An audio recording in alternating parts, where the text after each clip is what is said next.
Hi hello வணக்கங்க எல்லாருக்கும். எல்லாம் நல்லா இருக்கிறீங்களா? இன்றைக்கி நம்ம ரேணுகா வீட்டு சமையலில் அகத்திக்கீரை வத்தல் தாங்க போட போகிறோம். அதுக்கு நான் அகத்திக்கீரை மரத்தில் பறித்து எடுத்து வச்சுக்கிறேங்க. அது கொஞ்சம் உருகி க்ளீன் பண்ணி அந்த பூச்சி எதுவும் இல்லாமல் நம்ம நல்லா சுத்தமான கீரையை, ரொம்ப முத்தலாகவும் இல்லாமல் பழுத்தெல்லாம் எடுத்துகிட்டு நல்லா சுத்தமான கீரையை நம்ம இது போல் உருகி ஆஞ்சு எடுத்து போட்டு வச்சுக்கிறேங்க. பூ தனியாக அந்த காய் பொரியல் கூட செஞ்சு சாப்பிட்லாங்க. எல்லாம் தனித்தனியாக பிரித்து எடுத்து வச்சுக்கிறேங்க. இந்த வத்தல் வெயில் இருக்கிறப்ப இது போல் நம்ம போட்டு ஸ்டோர் பண்ணி வச்சிட்டோம்னா வருஷம் பூரா யூஸ் பண்ணலாங்க. எதுவுமே ஆகாதுங்க. சைட் டிஷ்ஷாக யூஸ் பண்ணுறதுக்கு ரொம்ப டேஸ்ட்டாக நல்லா மொறுன்னு நல்லா இருக்குங்க. நம்ம கீரை அவசரத்துக்கு பறித்து அதை ஆஞ்சு செய்யறதுக்கு லேட் ஆகுங்க. ஆனால் இது போல் செஞ்சு வச்சிட்டோம்னா ஈஸியாக டக்குன்னு நம்ம வேணுங்கிறப்ப எடுத்து போட்டு எண்ணெயில் பொரித்து எடுத்து சாப்பிட்லாங்க. சூப்பராக இருக்குங்க. கீரை சாப்பிடாத குழந்தைகளுக்கு கூட இது போல் மொறுன்னு செஞ்சு கொடுக்குறப்ப வச்சு சாப்பிட்றதுக்கு பழகிக்குவாங்க. ரொம்ப டேஸ்ட்டாக இருக்குது அப்படின்னு சொல்லிட்டு கீரை சாப்பிட்ற ஃபீலிங் அவங்களுக்கு வராதுங்க, மொறுன்னு இருக்கிறனால. இப்போ இது எல்லாத்தையும் நம்ம இது போல உருகி எடுத்துகிட்டு எப்படி கீரை தயாரித்து பக்குவப்படுத்தி வைக்கிறது அப்படின்னு சொல்லிட்டு பார்க்கலாங்க. நம்ம பாருங்க, இது போல் நம்ம குச்சியெல்லாம் எதுவுமே இல்லாமல் உருகி எடுத்துக்கலாங்க. இது ஆப்போசிட்டில் இது போல் உருவினீங்கன்னா நீங்கள் அந்த குச்சி தனியாக நின்றுக்குங்க. கொஞ்சம் இடம் இதாக இருக்கிறது ஆப்போசிட்டில் நீங்கள் இது போல் எடுத்திங்கன்னா குச்சி நின்றுக்குங்க.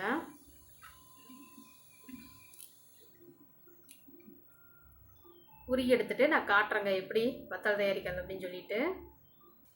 பாருங்கள், சூப்பராக நம்ம கீரையை க்ளீன் பண்ணி எடுத்தாச்சுங்க. இது போல் இப்போ நம்ம தண்ணியில் சேர்த்து இதை க்ளீன் பண்ணி எடுத்துக்கலாங்க.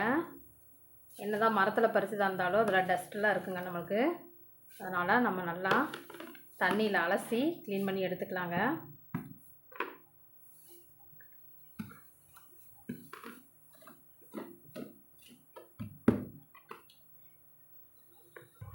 கீரையை சேர்த்துட்டு நம்ம நல்லா இதை தண்ணிக்குள்ளே முங்குற அளவுக்கு இது போல் நல்லா பிசைஞ்சு கீரையை கழுவி எடுத்துக்கலாங்க. பாருங்கள், இது போல் நல்லா ஒரு 2-3 டைம் நம்ம க்ளீன் பண்ணி கீரையை ஒரு 2 டைம் க்ளீன் பண்ணால் கூட போதுங்க, சுத்தமாக இருக்கிறனால. பாருங்க, இது போல் நல்லா புழிஞ்சோம்னா தண்ணியெல்லாம் இதிலேயே வடிஞ்சிருங்க. வேறு பாத்திரத்தில் நம்ம வச்சுக்கலாங்க. இதை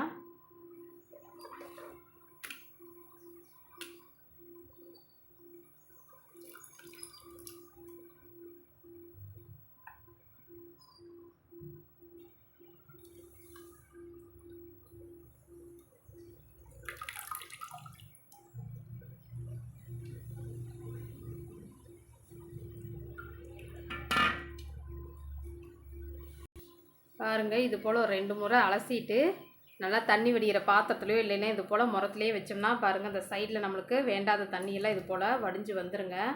அது தனியாக நம்ம எடுத்துக்கலாங்க. ஈஸியாக நம்மளுக்கு தண்ணி வடிஞ்சிருங்க.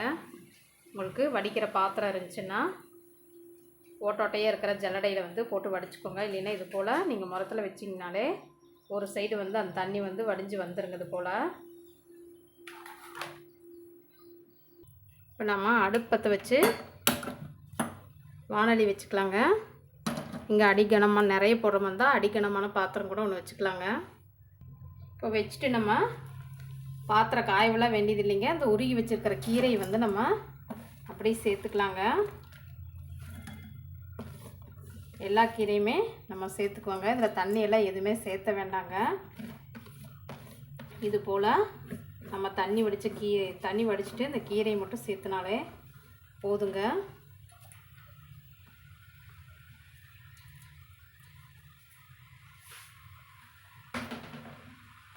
நான் இப்போ இந்த கீரைக்கு 1 ஸ்பூன் அளவுக்கு நான் உப்பு சேர்த்துறேங்க. கீரை நம்மளுக்கு காஞ்சிச்சுன்னா கம்மியாக தான் வருங்க. அதனால் உப்பு பார்த்து அளவாக சேர்த்திக்கணுங்க. நம்ம அதிகமாக சேர்த்திட்டோம்னா சாப்பிட முடியாதுங்க. இப்போ நம்ம சிம்லையே தாங்க அடுப்பை வச்சுக்கிறேன். கலந்து விட்டுக்கலாங்க. இப்போ நம்ம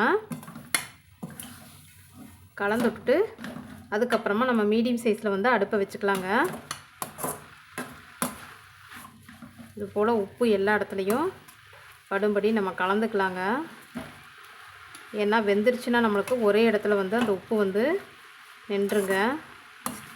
அதனால் இது எல்லா இடத்துலையும் ஃபஸ்ட்டே கலந்து விட்டுறலாங்க.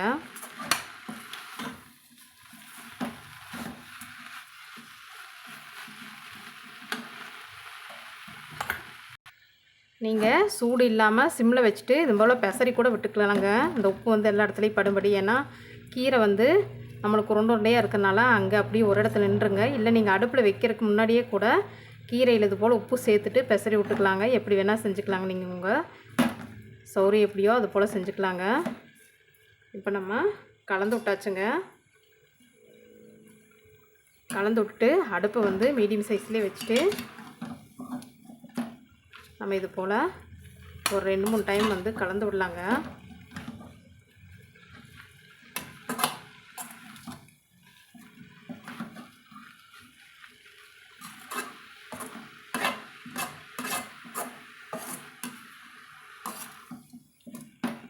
தண்ணி எல்லாம் சேர்த்து இதில் வடிக்கக்கூடாதுங்க. அந்த மாதிரி வடித்தோம்னா நம்மளுக்கு வந்து வத்தல் வந்து டேஸ்ட்டும் வராதுங்க. அப்புறம் இதில் இருக்கிற சத்துக்கள்லாம் வந்து நம்மளுக்கு வெளியேறிடுங்க. அதனால் நம்ம இது போல் தான் செய்யணுங்க வத்தல் போடுறதுக்கு. இப்போ நம்ம உப்பு சேர்த்துருக்கறனால இதிலேருந்தே வந்து நம்மளுக்கு தண்ணி கொஞ்சமாக வெளியேறி வருங்க. இப்போ இது போல் நல்லா கலந்து விட்டுட்டு நாம் ஒரே ஒரு நிமிஷத்துக்கு மட்டும் நம்ம வந்து தட்டு வச்சு மூடி வைக்கலாங்க. தான் 1 நிமிஷம் மட்டும் வச்சா போதுங்க. நீங்கள் நிறையா போடுறீங்க, சூடு ஆகலை வேகலை அப்படின்னா மட்டும் தான் திருப்பி 1 நிமிஷத்துக்கு வந்து நம்ம விடணுங்க. இந்த கீரைக்கு வந்து 1 நிமிஷம் விட்டாலே போதுங்க இந்த போடுறப்ப. இப்போ நம்மளுக்கு தண்ணி வருங்க. மூடி வச்சோம்னா நம்மளுக்கு தண்ணி இதில் பாருங்கள் கொஞ்சமாக நம்மளுக்கு தண்ணி வந்திருக்குங்க அந்த கீரையிலிருந்து.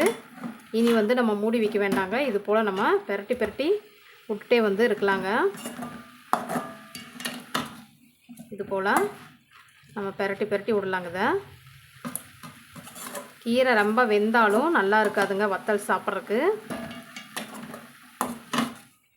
மூடி வச்சு ரொம்ப வெந்துருச்சுன்னா கொலன்னு நம்ம வத்தல் பொரிச்சினோம்னா கருகி போயிருங்க.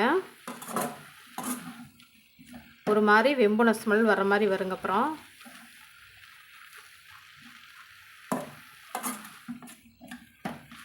அப்புறம் நம்மளுக்கு வந்து உதிரியாக இது போல் இலை தனித்தனியாகவும் வராதுங்க. நம்மளுக்கு எல்லாம் உருண்டையாக ஒட்டிக்குங்க. ரொம்ப வேகிறப்ப பொரிச்சோம்னா மேலே இருக்கிறது வந்து கருகிருங்க. உள்ளே இருக்கிறது வந்து நம்மளுக்கு பொரிஞ்சு வராதுங்க உருண்டையாக இருக்கிறப்ப. இது போல் நீங்கள் செஞ்சிங்கன்னா உதிரியாக தனித்தனியாக நம்மளுக்கு வத்தல் வந்து அப்படியே இருக்குங்க. பொரிச்சு எடுக்கிறதுக்கு நம்மளுக்கு ஈஸியாக ஒரு எண்ணெய்க்குள்ளே போட்டோடனே பொரிஞ்சு வந்துடுங்க. பாருங்க சூப்பராக. நம்ம அடுப்பு வந்து ஃபுல் மீடியம்லேயே நீங்கள் வச்சுக்கலாங்க. ஃப்ளேம்லேயே மீடியமில் வைக்க வேண்டியது இல்லைங்க. சின்ன அடுப்பில் தான் நான் வச்சுக்கிறேங்க. பெரிய அடுப்பில் வைக்கல, சின்ன பர்னரில் தான் நான் வச்சு ஃபுல்லாக வச்சு விட்டுக்கிறேங்க. இப்போ ஒரு 2 நிமிஷத்துக்கு இது போல் கலந்து விடலாங்க. நல்லா தண்ணி வந்து நம்மளுக்கு இந்த வந்த தண்ணி வந்து திரும்ப இஞ்சிடணுங்க. பாருங்க இது போல் நம்ம பரவலாம் எல்லா இடத்துலையும் தண்ணி விட்டோம்னா அந்த தண்ணி வந்து சீக்கிரம் இஞ்சிருங்க. இது போல் தள்ளி விடுறப்ப நம்மளுக்கு அந்த உப்பு எல்லாமே அந்த தண்ணியில் கரைஞ்சி வந்திருக்கறனால ஈவனாக எல்லா இடத்துலையும் வந்து உப்பு வந்து பிடிச்சிக்குங்க. கீரையும் நம்மளுக்கு பசுமை மாறாமல் அப்படியே இப்படியே இருக்கணுங்க.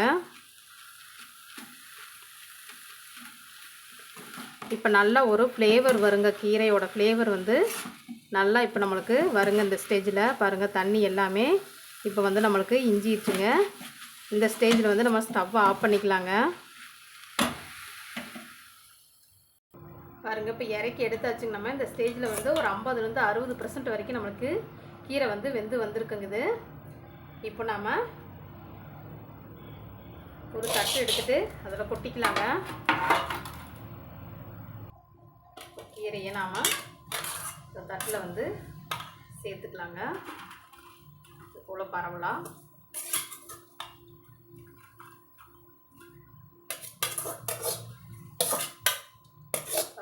பாத்திரத்துலேயே அடி பிடிக்காமல் சூப்பராக நம்மளுக்கு எண்ணெய் ஊற்றி வறுத்தா எப்படி ஒட்டாமல் வருமோ அது போல் வந்துடுச்சுங்க. நம்மளுக்கு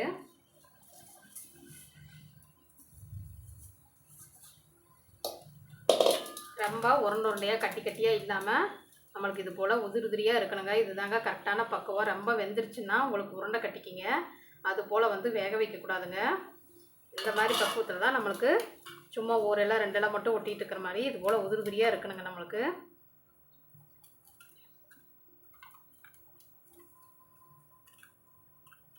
இது போல் எல்லா இடத்துலையும் பரவலாக பரப்பி விட்டு நம்ம வெயிலில் வந்து காய வச்சு எடுத்துக்கலாங்க.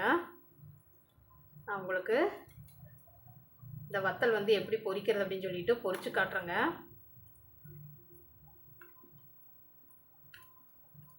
பாருங்க, இது போல் பரவலாம் எல்லா இடத்துலையும் நம்ம வச்சுட்டு அப்படியே ஒரு 2-3 மணி நேரம் இருந்தாலே ஒரு 3-4 மணி நேரத்துக்குள்ளேயே நம்மளுக்கு வந்து சீக்கிரமாக அந்த வத்தல் வந்து எல்லா வத்தல் போல் 2 நாள் 3 நாள்லாம் ஆகாதுங்க.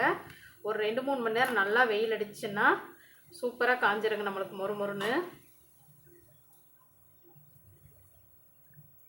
அது இது போல் ஈயத்தட்டில் வந்து நீங்கள் சேர்த்துனீங்கன்னா சீக்கிரமாக காஞ்சி வந்துடுங்க வெயிலுக்கு. இதை வந்து நம்ம வெயிலில் வச்சுக்கலாங்க. பாருங்கள், நல்லா காஞ்ச பின்னாடி இது போல் நம்மளுக்கு கலர் மாறாதுங்க, பச்சை கலரில் அப்படியே தான் இருக்குங்க. பாருங்கள், நல்லா மொறுமொறுன்னு எவ்வளோ சத்தம் கேட்குது பாருங்கள், நல்லா மொறுமொறுன்னு. இது எப்படி பொரிக்கிறது அப்படின்னு சொல்லிட்டு இப்போ நம்ம பார்க்கலாங்க. இது தேங்காய் எண்ணெயில் பொரிச்சிங்கன்னா ரொம்ப ரொம்ப டேஸ்ட்டாக இருக்குங்க இது சாப்பிட்றதுக்கு. பாருங்கள், அடுப்பத்தை வச்சுட்டு வானொலி வச்சுட்டு ஒரு சின்ன வானொலி ஒரு 2 ஸ்பூன் வந்து நம்ம எந்த அளவுக்கு வத்தல் வந்து பொரிக்கிறோமோ அதுக்கு தேவையான அளவுக்கு மட்டும் எண்ணெய் ஊற்றினா போதுங்க, நிறைய சேர்த்த வேண்டியது இல்லைங்க. எண்ணெய் வந்து சூடாகட்டுங்க. இப்போ எண்ணெய் நம்மளுக்கு நல்லா சூடாகி லைட்டாக புகை போயிட்டுருக்குதுங்க. இந்த ஸ்டேஜில் வந்து நல்லா சிம்மில் தான் வச்சுக்கணுங்க அடுப்பை. நம்ம வந்து ஒரு கைப்பிடி அளவுக்கு வந்து இந்த கீரையை வந்து உள்ளே சேர்த்துக்கலாங்க. சேர்த்துட்டு நம்ம வந்து இது போல் கலந்து விடலாங்க. கருகிடக்கூடாதுங்க, சிம்மில் தான் வச்சுக்கணுங்க அடுப்பு. பாருங்கள், இது போல் நம்மளுக்கு கலர் சேஞ்ச் ஆகி நல்லா பொன்னிறமாக வருங்க. பாருங்கள், சூப்பராக இது போல் நம்மளுக்கு கலர் சேஞ்ச் ஆகி வந்துடுங்க. இப்போ ஸ்டவ் வந்து ஆஃப் பண்ணிடணுங்க கலர் சேஞ்ச் ஆனோம்னா, இல்லைன்னா ரொம்ப நம்ம கறியிடுங்க. இது போல் இதுலேயே கூட நம்ம வச்சுக்கிற மாதிரி இருந்தாலும் அதில் கொஞ்சம் மிளகாத்தூள் வந்து சேர்த்து நம்ம அப்படி வச்சுக்கலாங்க. இல்லை ஒரு பாத்திரத்தில் தனியாக எடுத்துட்டோம்னா கொஞ்சம் நஞ்சு இருக்கிற எண்ணெயும் நம்மளுக்கு வந்து வடிஞ்சு கிடச்சிருங்க. அந்த எண்ணெயோடையே நம்ம சாப்பிட்ற மாதிரி இருந்தாலும் அப்படியே வந்து நம்ம சாத்தோட பிசைஞ்சு சாப்பிட்லாங்க, நல்லா இருக்குங்க மிளகா பொடி சேர்த்து. பாருங்கள், எண்ணெய் வந்து கரெக்டாக இருக்குங்க. சும்மா கொஞ்சமாக ஒரு 1/4 ஸ்பூன் அளவுக்கு தான் மீதி இருக்குதுங்க. இந்த எண்ணெயிலே நம்ம வந்து இந்த சூட்டில் வந்து மிளகா பொடி சேர்த்தனோம்னா சாதத்தோட வந்து பிசைஞ்சு சாப்பிட்டுக்கலாங்க. நல்லா டேஸ்ட்டாக இருக்குங்க. நல்லா மொறுமொறுன்னு இந்த கீரையும் நல்லா மணமாக சூப்பராக இருக்குங்க சாப்பிட்றதுக்கு. நம்ம தொட்டுக்கிறதுக்கு வேணுன்னா இது போல் வெளியே எடுத்துகிட்டு இதில் வந்து நம்ம தேவையான அளவுக்கு காரத்துக்கு மசாலாத்தூள் வந்து நம்ம சேர்த்துக்கலாங்க. ரொம்ப ரொம்ப சிம்பிளாக நம்ம வீட்டில் வேலைக்கு போகிறவங்க கூட லீவ் அன்னைக்கு வந்து இது போல் நம்ம கீரை இருந்துச்சுன்னா செஞ்சு வச்சுட்டா டெய்லி கூட நம்ம வந்து கீரை வந்து செஞ்சு சாப்பிட்ற மாதிரி ரொம்ப ஈஸியாக வந்து இதை தயாரிக்கலாங்க. பல்லு இல்லாதவங்கெல்லாம் வந்து கீரையை மென்று சாப்பிட முடியாதுங்க. அவங்களுக்கு இது போல் பொரிச்சு கொடுத்திங்கன்னா இதை வந்து நொறுக்கி அவங்க அப்படியே சாதத்தோடு சேர்த்து கொஞ்சமாக சாதத்தில் வந்து சாப்பிட்டுக்கலாங்க. பாருங்கள், இது போல் நம்ம கலந்து கொடுத்துக்கலாங்க. நல்லா ஏற்கனவே நம்ம இதில் உப்பு சேர்த்துருக்கனால நம்மளுக்கு மசாலாத்தூள் மட்டும் சேர்த்துனா போதுங்க. சூப்பராக நம்மளுக்கு வந்து சைட் டிஷ் வந்து ரெடி ஆயிடுச்சுங்க.